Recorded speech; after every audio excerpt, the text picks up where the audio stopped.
God struck his own prophetess with leprosy for despising a black woman. You were told the Bible cursed Africans. This story proves the exact opposite. Her name was Miriam, and she woke up white as snow, and the cause was the African wife of Moses. It's written in Numbers 12. And this channel, which believes Jesus is the Messiah, is not afraid of what the text says, even when it's uncomfortable. Imagine the scene. The camp of Israel in the desert, hundreds of thousands of tents, and at the center of it all, the tent of meeting. It's the place where God speaks with Moses, and suddenly, without warning, a voice falls on 3 people at once. Come out, all 3 of you, to the tent of meeting. Those are the exact words of verse 4. Moses, Aaron, and Miriam, the 3 siblings, the 3 most important leaders of the people, and all 3 come out without knowing quite what is happening. Before we go further, one quick thing. If this is your first time on this channel, don't leave me a like yet. I mean it. Wait. Watch the whole video, and if at the end you feel you genuinely learned something, then go ahead and leave the like, and if not, that's fine. You don't owe me anything. But if you're already part of the family here, if you already know us from other videos, leave me that like and trust, because that tells the algorithm this teaching needs to reach more homes. Now, back to the desert. The 3 siblings approach the tent, and the text says something that sends a chill. The Lord came down in a pillar of cloud and stood at the door. Think about that for a second. He didn't send a messenger. He didn't speak from a distance. He came down himself and planted himself at the entrance, like someone who comes to settle a matter in person, and he called out, Aaron and Miriam, the 2 of them. Only their 2 names are called. Moses stays silent, without saying a single word, throughout the entire scene. And then the voice speaks, and what it says is one of the highest declarations God makes about a human being in all the Old Testament.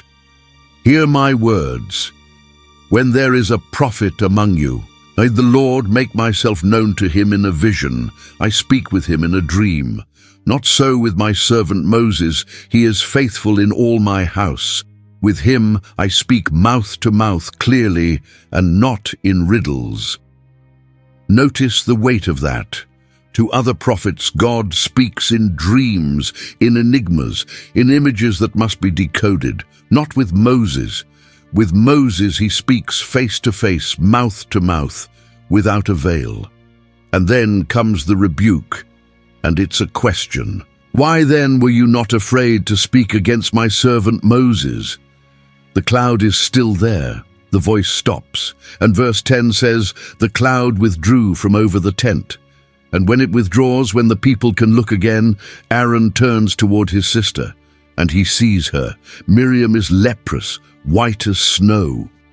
The word the Hebrew uses is the word of ancient terror, metzorat, the disease that expels you from the camp, that separates you from your family, that turns you into someone no one can touch. And here I want you to notice something, because it's the first crack in this whole account. 2 people spoke, Aaron and Miriam, both of them, but only Miriam was struck with leprosy, not Aaron. Hold on to that question, because the text will answer it at the end, and the answer changes how you understand the entire story.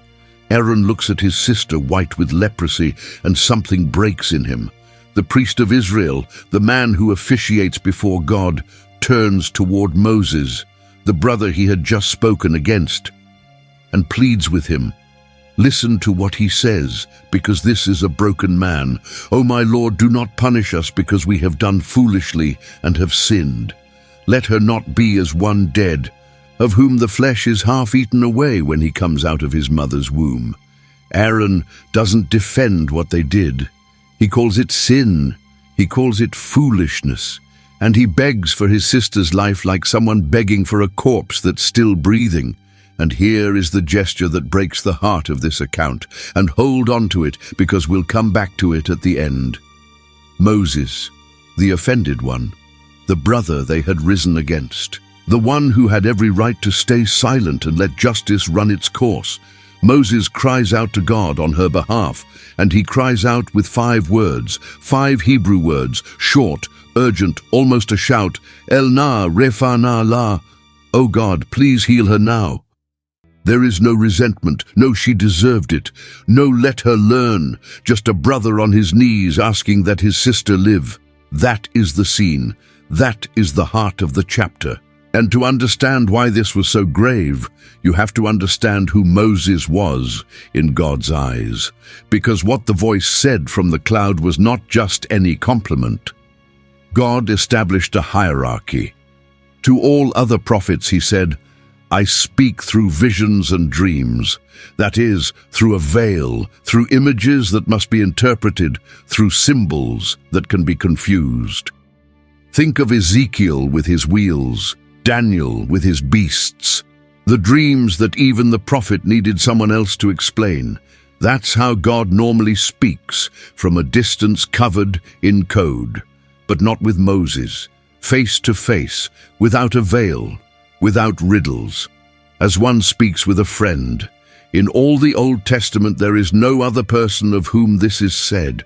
Moses is the summit of Hebrew prophecy, the man closest to God who had walked the earth up to that point. And there's one more word God uses, and it's tremendous. He says that Moses is faithful in all my house, not in one room, not in one task, in all the house. He is the trusted steward of the owner. So look at the magnitude of what Miriam and Aaron did. They didn't grumble against just any brother.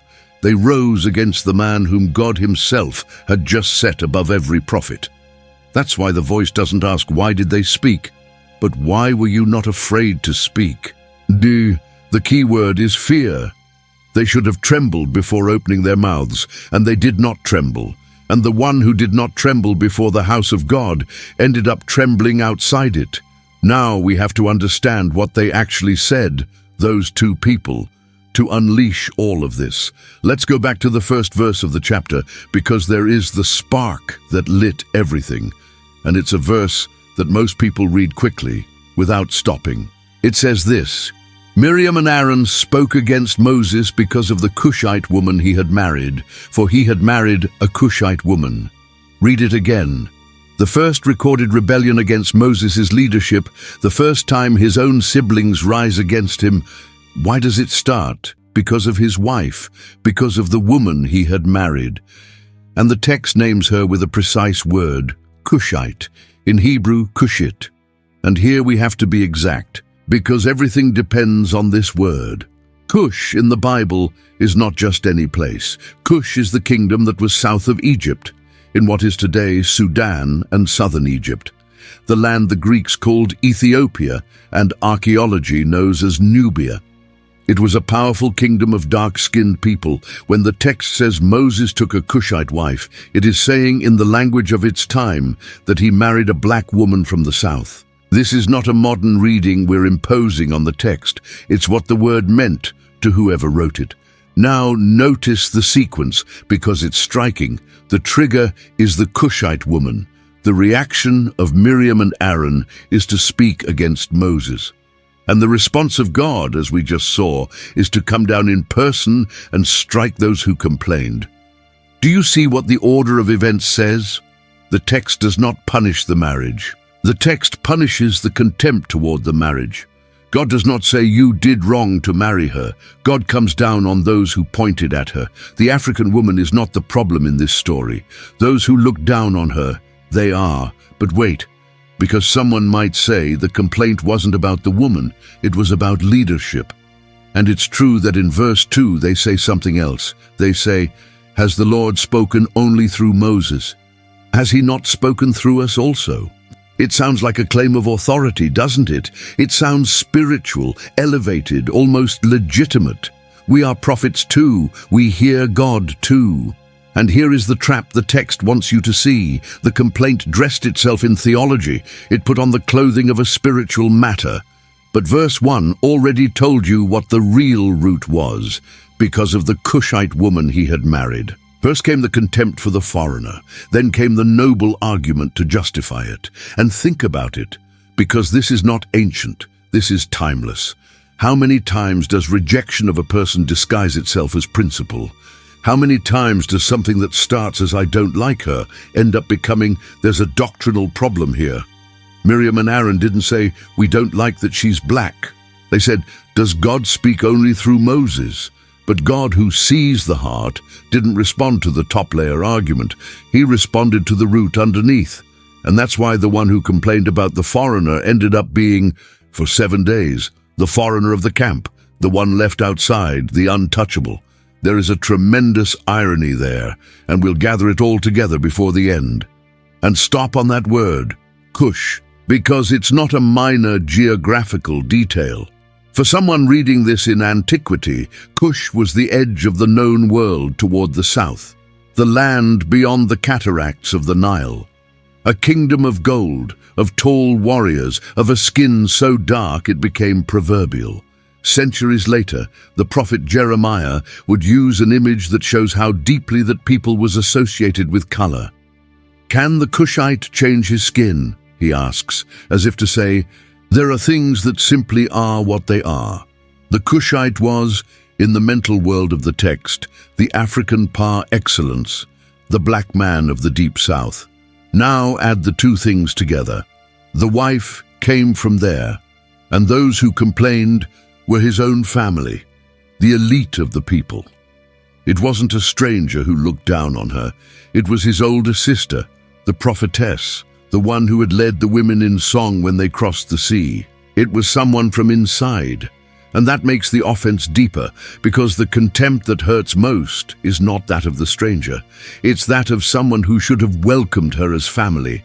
Notice also something about the human heart that the text portrays without spelling it out in so many words. Miriam was the older sister. She was the one who, as a girl, guarded Moses' basket on the river. She was the one who had a place of honor in Israel. And now, who is this foreigner who arrives and takes a place at her brother's side? Do you see how a rejection can have many layers? Wounded pride, jealousy, the fear of losing influence, and underneath it all, rejection of the one who is different. All of that fit inside that complaint that sounded so spiritual. If you're understanding where this is going, subscribe, because what comes next turns everything upside down. And this opens the question that sustains the whole video, the one I want you to carry in your head from here on. If the very first time someone despises a dark-skinned woman in the story of Moses, God reacts by striking the one who did the despising, then where did the idea come from that the Bible is a book against Africans? Where did this notion come from that God cursed black people, that skin color is a mark of punishment? Because that idea exists. It has circulated for centuries. It was preached from pulpits. It was used to put people in chains. And it doesn't come from the text we just read. It comes from somewhere else. And to understand that, we first need to know who she was. This woman who brought down the anger of God on her own accusers. Who was this Cushite woman? And here I have to be honest with you. Because there are two serious readings among scholars, and both deserve to be heard without tricks. The first reading says she was Zipporah, the wife we already knew, Moses' wife, the daughter of Jethro, from the people of Midian. Those who hold this note that Midian was near regions sometimes associated with Cush, and that Cushite might be used broadly, almost to mean the foreigner, the dark-skinned one from the south. In this reading, the problem for Miriam and Aaron was not a new marriage, but old resentment toward the woman who had never quite been one of them. The second reading takes the word at its most direct meaning. Cushite means Cushite, a woman from Cush, from Nubia, from the heart of Africa, and she would be a second wife, taken after Zipporah, or even after her death. Those who hold this notice a fine detail. The text insists. It doesn't just say, the Cushite woman. It says the Cushite woman he had married, for he had married a Cushite woman. It repeats the fact as if it wants to underline it, as if her origin is exactly the point it wants you to see. I'm not going to sell you a certainty the text doesn't give. Both readings carry weight, but notice something they both share, and that's what really matters here. In both, the woman is from the south. She's dark-skinned, she is African. And in both, that condition of hers is what sits at the center of the complaint. Whether it was Zipporah seen with new eyes of rejection or a second Nubian wife, the siblings' grievance revolves around her origin. And on that, God has already given his verdict. The leprosy fell on the accusers, not on her. There's a piece of evidence that tips the scales for many, and it's worth knowing. In Hebrew, when the text says they spoke because of the Cushite woman, the language repeats the idea in a way that barely comes through in translation. It's as if the narrator underlines it with a marker, Cushite, Cushite, so you don't miss it. When an ancient text repeats this way, it's not stuttering, it's nailing the point down, and the point is her origin. Her southern land, her African blood. That is what ignited the complaint. And there's still another clue, and it's one of silence. In the entire scene that follows, God defends Moses with vehemence, but never says a single word against the woman or against the marriage. If marrying a Cushite had been the sin, that was the perfect moment to say so. God had the floor, was standing at the door of the tent, had the full attention of all three. And he said nothing against her. That silence shouts. Because in the Bible, when something is wrong, God names it. Here he named the accusers as the problem, not the woman. Now, to understand the weight of the word Cush, we need to go back for a moment to the very beginning, to the table of nations the Bible traces after the flood. Because Cush doesn't appear from nowhere. Cush has a father, and that father is a name you'll recognize. In chapter 10 of Genesis, when the Bible lists where the peoples of the earth came from, it says that Ham, one of Noah's 3 sons, had 4 children, and the first on that list is Cush. Hold on to that piece of information, because in a few minutes it will be the key to the whole story. Cush, the ancestor of Moses' wife, is the son of Ham. And the name of Ham, for reasons we're going to see, carried for centuries the weight of a condemnation that was never what people believed. And so you see that Cush was not a forgotten corner, but a real power. Centuries after Moses, when the empire of Assyria, the most feared of its time, marched on Jerusalem, a king came out to confront it, a pharaoh. And that pharaoh was Cushite, Nubian, from the Black dynasty that came to rule all of Egypt. His name is written in the Bible, in the Book of Kings.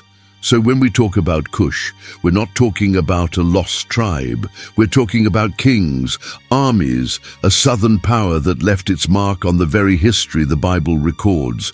And from that world came the woman for whom Miriam dared to speak against Moses.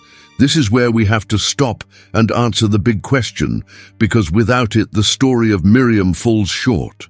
There is an old and heavy idea that says God condemned black people by their blood, that dark skin is the mark of divine condemnation, that there is an entire people born to serve as punishment from heaven. And that idea always leans on one name, Ham, the son of Noah.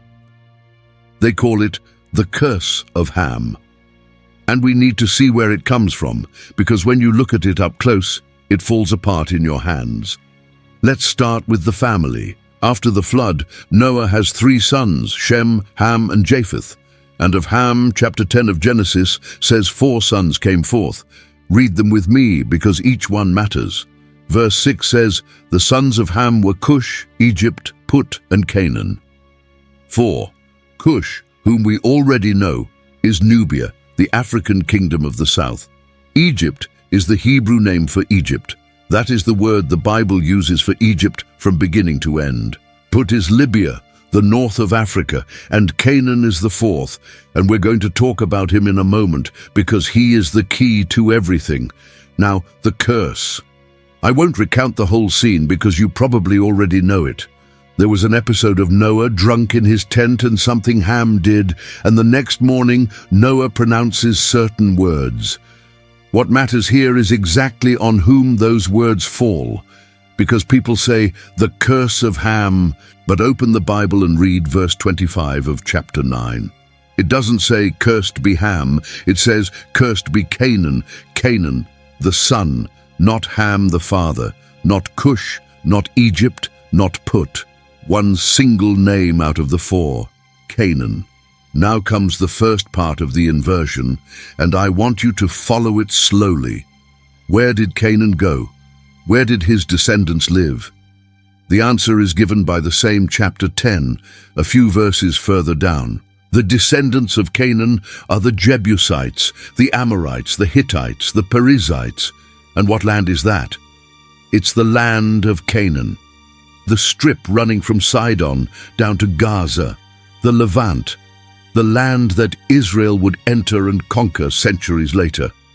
The Canaanites were not Africans. They were the peoples of the Middle East, Semites, who lived exactly where Israel, Lebanon, and the surrounding territories are today.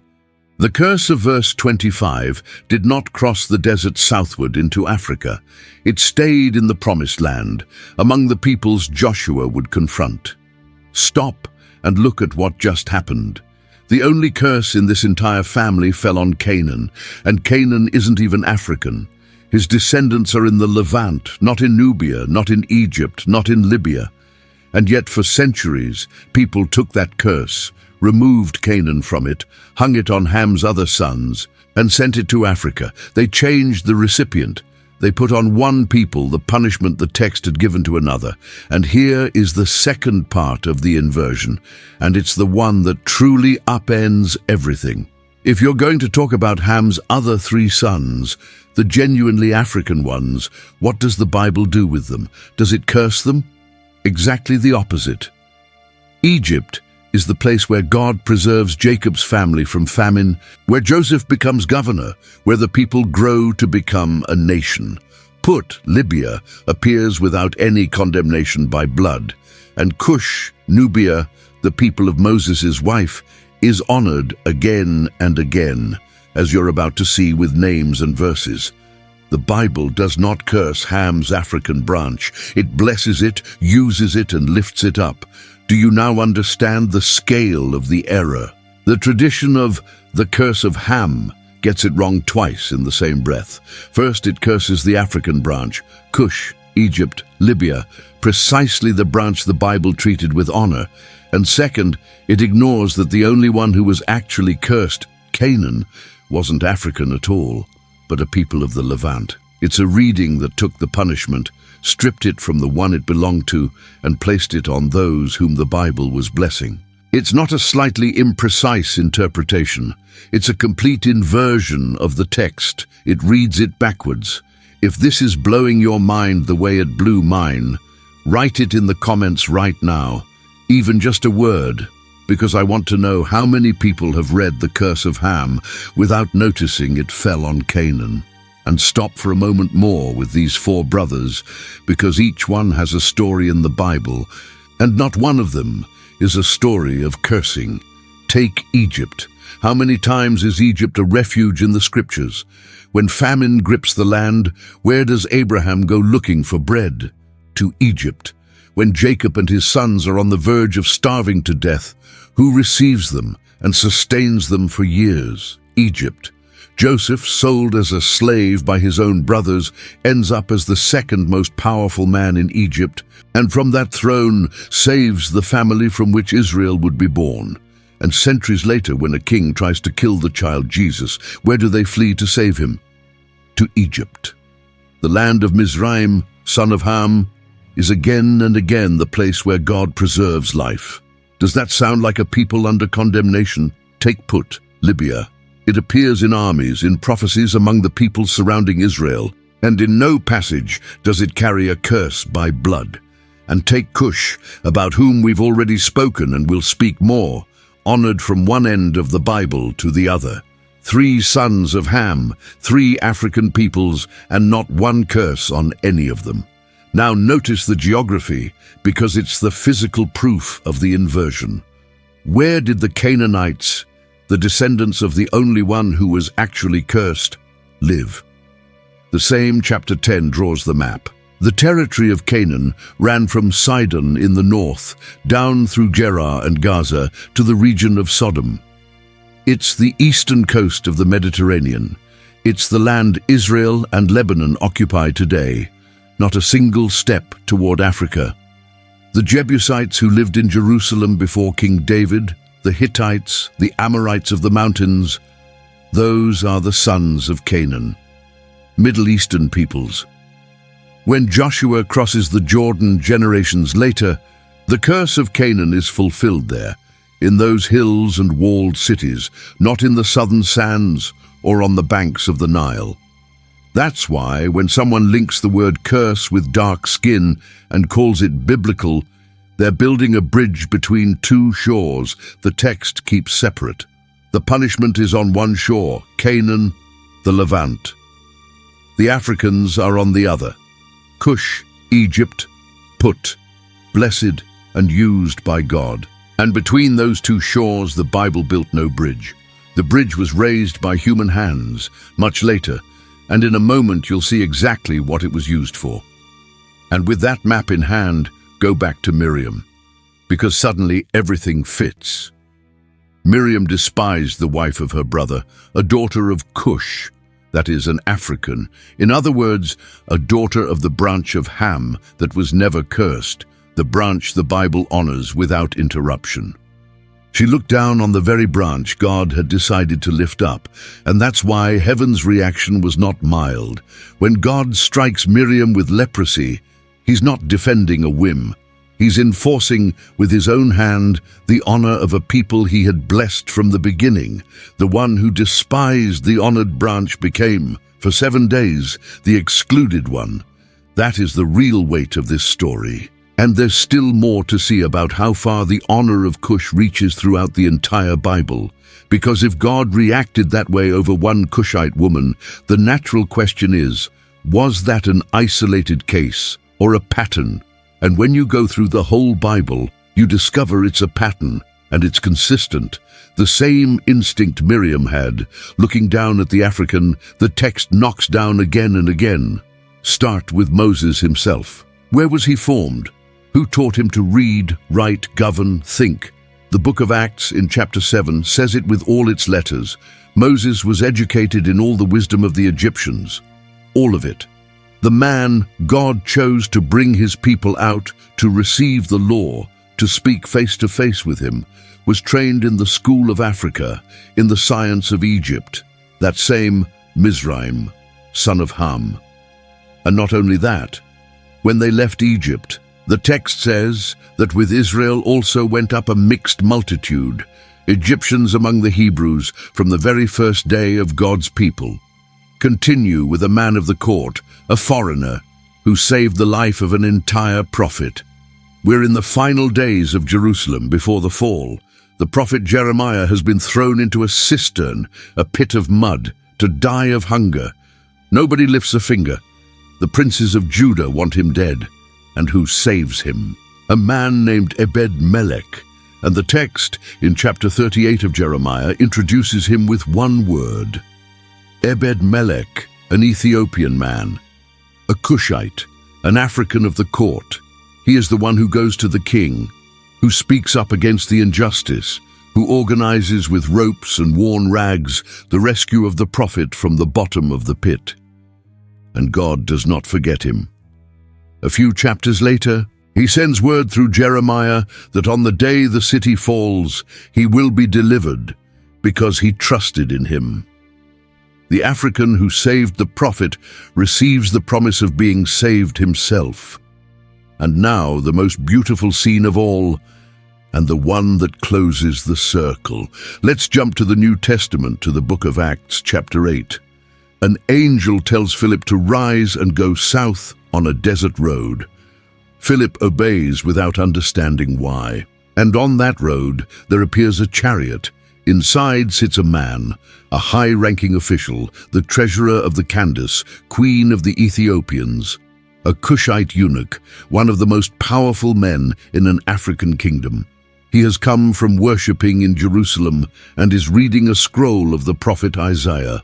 The Spirit says to Philip, "Go up and join that chariot." Philip runs, hears him reading, and asks, "Do you understand what you are reading?"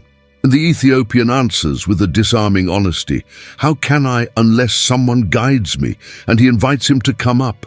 And do you know what he was reading at that very moment? Chapter 53 of Isaiah. Like a sheep, he was led to the slaughter, and like a lamb before its shearer is silent, so he opens not his mouth. The passage of the suffering servant. And the eunuch asks, "About whom does the prophet say this? About himself or about someone else?" And Philip, beginning with that text, tells him about Jesus. They go together along the road, and the African sees water and says, "See, here is water. What prevents me from being baptized?" And there, in the middle of the desert, the treasurer of an African kingdom steps down from the chariot and is baptized. And the text ends with a sentence that says everything. He went on his way rejoicing. Think about it.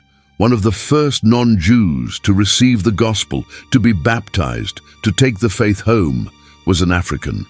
He didn't enter through the back door.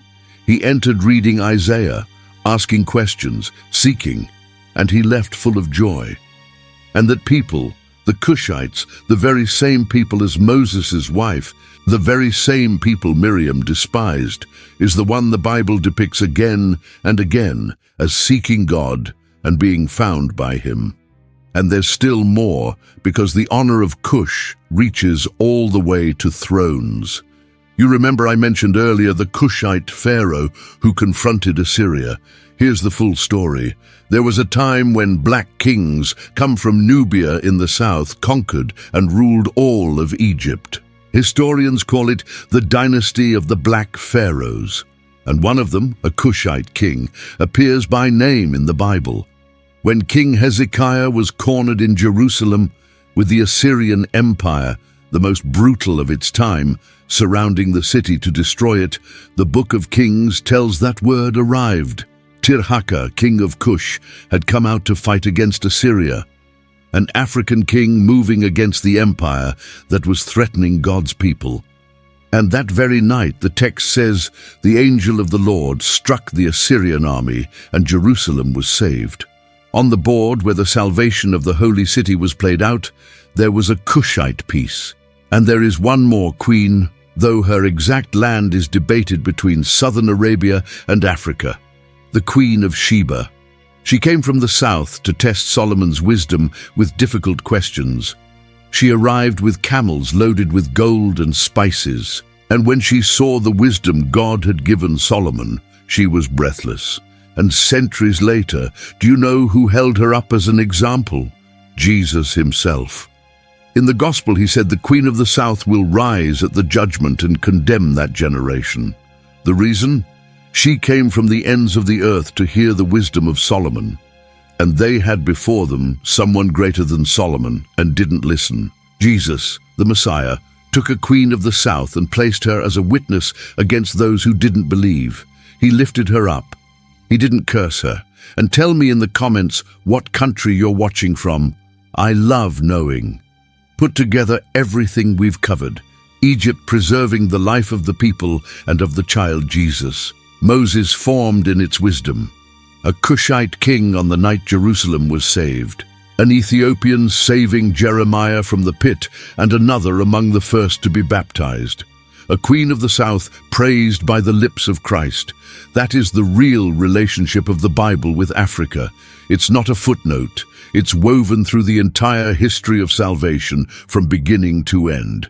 So tell me, with all of this in front of you, if the Bible honors Cush relentlessly from one end to the other, where did the idea come from that God placed a condemnation on the peoples of the South?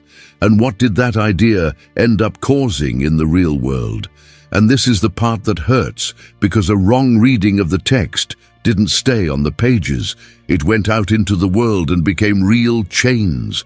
Let's look at it carefully, anchored in what history documents, not in assumptions. The idea of connecting the curse of Canaan with dark skin is not in the Bible. We've already seen that. It's a reading that was assembled much later. The historian David Goldenberg, in his 2003 study on the curse of Ham, showed something crucial. The association between that curse and black peoples is later than the biblical text. It developed in subsequent interpretations and was not in the original sense of what Noah said. In other words, someone took "Cursed be Canaan," erased Canaan, put Ham in his place and painted Ham black. 3 changes, none of them in the text. And once that reading was assembled, it became a weapon. When the great slave trade began, when entire ships crossed the ocean loaded with chained human beings, a justification was needed, something to quiet the conscience of those who bought and sold people, and that justification was ready to serve. They are the children of Ham. They are under punishment, born to serve. The Bible says so. It was preached from pulpits. It was taught as doctrine. Here in our own land, in Brazil, throughout the Americas, millions of Africans were torn from their homes and enslaved, and not infrequently that verse, misread, was used to bless the whip. A text that spoke of Canaan in the Levant became the excuse to chain the children of Cush in Africa. And here, I want you to feel the weight of the irony, because it's enormous. The reading that served to enslave Africans is exactly the reading God had already refuted with his own hand more than 1,000 years earlier. Because heaven's verdict on that contempt had already been given, and it was the leprosy of his own prophetess. Those who centuries later used the Bible to justify slavery were standing on the very text that condemned them. And we need to understand how the deception was assembled, step by step, because only then do you see how fragile it is.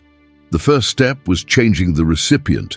Where the text says, "Cursed be Canaan," people began to read, "Cursed be Ham." The second step was extending the curse. From Canaan, one son, they jumped to all of Ham's sons, as if the punishment were inherited sideways.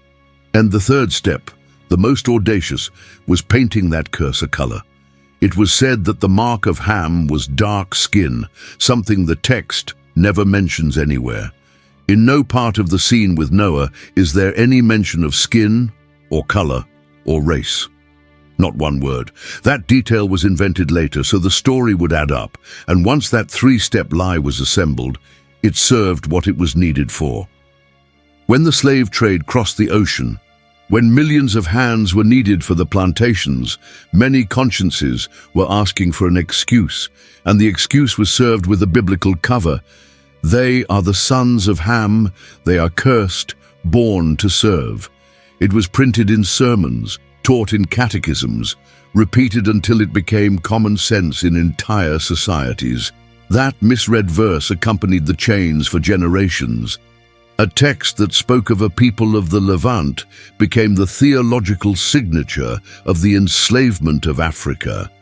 And none of this needs a single passage to be refuted. The whole Bible refutes it. When the Apostle Paul writes to the Galatians, he says that in Christ there is neither Jew nor Greek, that all are one. And to the Colossians, he says that in the new humanity there is no Greek or Jew, no barbarian or Scythian, but Christ is all and in all. Barbarian and Scythian were, for that world, the extremes, the other, the different, and Paul erases them with a stroke. That is the constant pulse of Scripture, from the leprosy of Miriam to the letters of Paul. God does not deal out curse or blessing by color, but by the heart. And it's not that we have to force the Bible to say this. It says it directly in many places. When Peter, in chapter 10 of Acts, finally understands that the gospel is for everyone, he summarizes it in a single sentence. Truly, I understand that God shows no partiality. No partiality. He does not look at color, does not look at people, does not look at blood. The same truth that struck Miriam pulses in that sentence of Peter's. From beginning to end, the text goes in one direction only, and it's the opposite of the invented curse. If you know someone who grew up hearing that the Bible cursed black people, share this video with that person. because they deserve to know what the text really says. So the next time someone repeats that old lie, you know where the error came from. And you know what the text did to the one who despised a daughter of Cush. But there's still the ending of Miriam's story, because a question was left open from the beginning, and its answer is where you see all at once both the justice and the mercy of God. Let's go back to the tent, to the moment when Moses cries out for his sister, "Oh God, please heal her now." And God responds, but his response has a shape that must be looked at carefully, because there is where the balance lies between two things that are difficult to hold at the same time: justice and mercy. God tells Moses, if her father had spit in her face, would she not be shamed 7 days? Let her be shut outside the camp for 7 days, and after that she may be brought back in again. Think about it. He doesn't destroy her. He doesn't leave her leprous forever. He sets a limit to the punishment, 7 days. It's discipline, not annihilation. It's a father's correction, not an executioner's sentence. The one who thought herself above the Cushite woman spends 7 days outside, experiencing in her own skin what it is to be the excluded one, the untouchable, the foreigner of the camp. And afterward, the door opens again for her, and there's a detail in verse 15 that's easy to miss, and it is of enormous tenderness. It says Miriam was shut outside the camp for 7 days, and the people did not move on until Miriam was brought in again. All of Israel stopped. Hundreds of thousands of people with their tents, their animals, their road ahead, waited for her. They did not leave her behind. They did not go on without her. The entire nation paused and waited for the disciplined woman to be able to come home. There is judgment in this story, yes, but there is also a people that does not abandon one of its own, and a God who corrects in order to restore, not to discard. And now, at last, let's answer the question we left open at the beginning, the one I asked you to hold. 2 people spoke against Moses, Miriam and Aaron. Both sinned. Then why was only Miriam struck with leprosy? Why not Aaron? And the text has a fine clue hidden in the grammar that most translations fail to show. In the Hebrew of verse 1, the verb spoke is in the feminine singular. It doesn't say they spoke. It says literally, she spoke. And then Miriam and Aaron. Her name comes first, and the verb agrees with her. In other words, the text is indicating that Miriam was the one who took the lead, who started it, who instigated it. Aaron followed, and that's why the judgment falls with more force on the one who lit the fire. And there's something more, and I offer it as a possible reading, not as closed certainty. Aaron was the high priest, the man who entered to officiate before God on behalf of the entire people. If Aaron had been struck with leprosy, the entire service of the sanctuary would have stopped, because someone with leprosy could not approach what was holy. Some scholars have suggested that is part of the reason the visible blow fell on Miriam and not on him. It's a reasonable reading, but the text doesn't state it in those words, so I leave it as what it is. A possibility, not a dogma. What the text does affirm is the first thing. She spoke, she led, and the mark fell on her. And I want you to see the precision of divine justice in that form. 7 days. Why 7? It's exactly the time the law specified for someone who became impure and had to be examined and then restored. God didn't invent a disproportionate punishment. He placed Miriam under the same measure that governed anyone who contracted that impurity. He treated her with justice, not with fury. And there is a terrible dignity in that. The prophetess who thought herself above the people's law went through the people's law, just like anyone else, 7 days outside.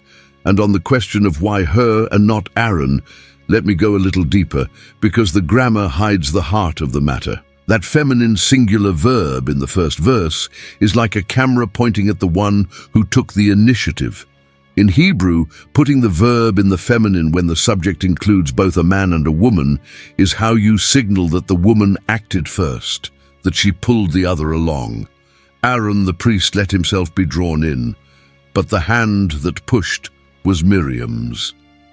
And in the Bible, the one who lights the fire answers differently from the one who only watches it burn. It's not that Aaron came away unscathed. He bore the shame. He begged on his knees. He saw his sister white with leprosy because of him. But the visible mark, the one the whole camp would see, fell on the one who led the rebellion. But notice who intercedes. The one who was struck is Miriam. Anyone could have been her accuser, and yet the one who kneels to plead for her is Moses, the husband of the Cushite woman, the offended brother, the man who had every right to stay silent and let her carry what was hers. He is the one who cries out, "Heal her now." He doesn't return the blow. He doesn't collect the offense. He intercedes. And in that gesture, there is a foreshadowing of something much greater. Because that is exactly the heart of God, wounded by his own, and yet pleading for their restoration. Keep that image, because in the closing we'll see where it points. So let's gather it all together, because the story of Miriam has stopped being a strange episode from the desert and has become one of the Bible's clearest answers to a centuries-old lie. One day, the prophetess of Israel looked down her nose at a black woman, a daughter of Cush, an African. And the God who speaks face to face with Moses came down in person, and he did not side with the one who despised. He struck her, and with that leprosy, white on Miriam's skin, he inscribed forever which side heaven is on. Not the side of the one who looks at color, the side of the despised. Because from the first page, the Bible had already said who we are. In chapter 1 of Genesis, verse 27, it is written that God created human beings in his image. In the image of God he created them. In his image, all of them, the light-skinned and the dark-skinned, the one from the north and the one from the south, the son of Shem and the son of Ham. The same image of God in every face. There is no people cursed because of their color. There never was. That was an invention of men who needed an excuse, and to get it, they had to read the text backwards. And all of this story, like all of the Bible, points to one place, because the same God who struck Miriam for despising an African woman is the God who sent his son. Jesus, the Messiah, came to die for people of every tongue, every tribe, every people and nation. That Ethiopian eunuch who went on his way rejoicing along the desert road already knew it. The prophet had announced it in Psalm 68. Ethiopia shall hasten to stretch out her hands to God. And so it was. Africa stretched out her hands, and God took them. And when the Apostle John looks at the end of the story in the book of Revelation, he sees something astonishing. Before the throne, there is a multitude no one can count, from every nation, tribe, people, and language. They are standing, clothed in white, worshipping the Lamb. Cush is there. Egypt is there. Shem is there, and Japheth is there. All of us are there. And think about what John describes in that vision, because it is the final answer to every lie.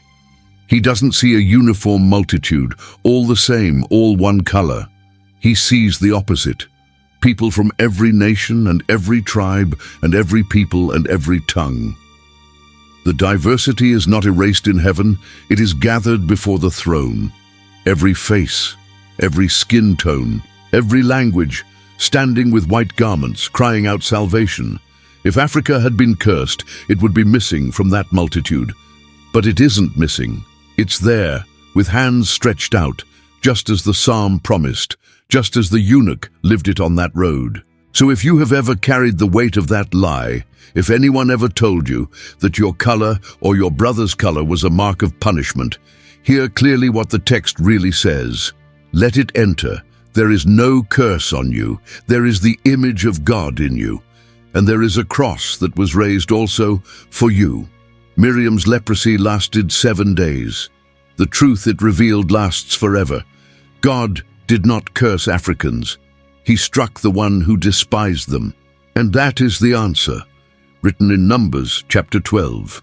Before you go, there is another story in this same Bible that very few people fully understand, and it's already waiting for you on screen.